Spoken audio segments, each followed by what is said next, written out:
Hello everyone! It's me, Pearl DM. At ngayon, sa video ito ay gagawa kami ng snacks. At ang naisipan ko ay itong cheese stick. At ang ingredients ay napakadali lang. Siyempre, of course, yung cheese, yung lumpia wrapper, at saka yung cheese powder. Kaya, see you guys later. So, ayan, ito ang gagawin natin. Ito yung lumpia wrapper. Of course, paghiwalayin natin. Maglagay tayo ng cheese. At parang nagbabalot lang tayo ng lumpiang Shanghai. Ganyan. Tapos lagyan natin ng slurry, yung mixture ng harina at tubig. Pampadikit natin dito. Yan. So, ganyan lang kadali. Yan.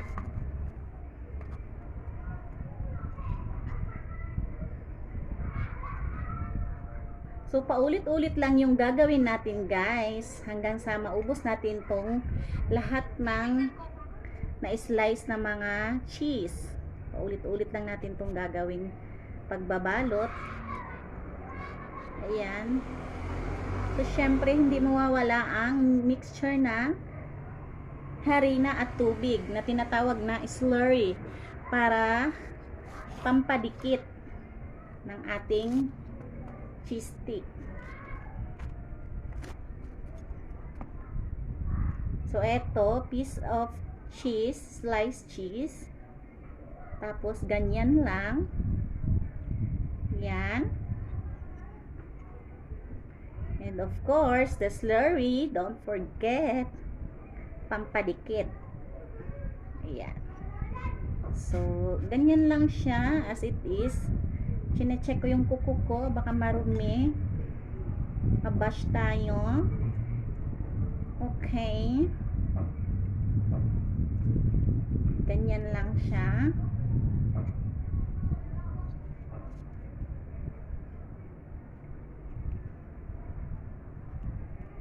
Yan.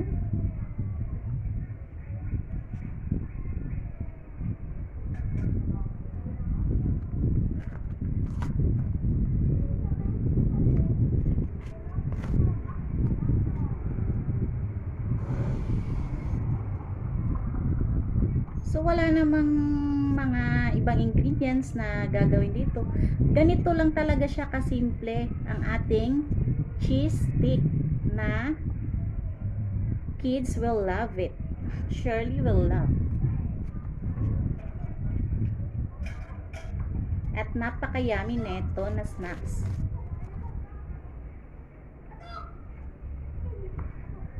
Yan.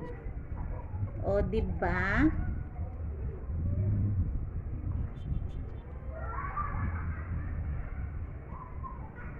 Ganyan lang siya kadali. Yan.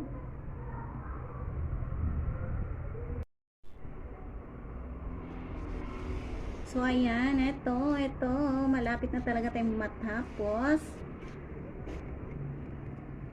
At malapit na rin natin itong lulutuin. Konti na lang. Konti na lang yung lumpia wrapper na meron tayo, guys. So, okay na yun. So, ganito siya kataba. Tapos, hindi siya tinipid sa cheese, ano. So, iba talaga yung sariling gawa natin kaysa yung bumili tayo. As in, masusolve talaga tayo sa sobrang, ano, laki ng cheese. Hindi siya tinipid. Konti na lang. And we're done. Sasalang na natin to siya sa kawali na may mantika.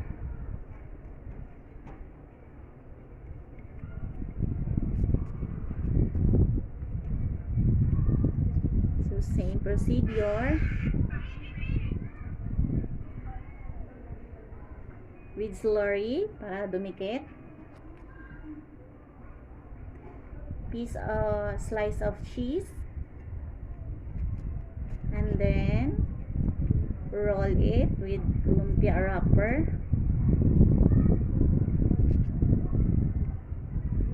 That's it, and I'm done. So eto na lahat yung nagawa nating cheese. So may natira pang ilang pirasong slice ng cheese. So eto, lahat-lahat na to is 40 pieces to lahat na cheese stick. So mamaya piprituhin naman natin to. Parang lumpiang Shanghai lang din. Piprituhin natin, and then later on garnish natin yung etong tinatawag na cheese powder. Okay? See you guys later. Babu.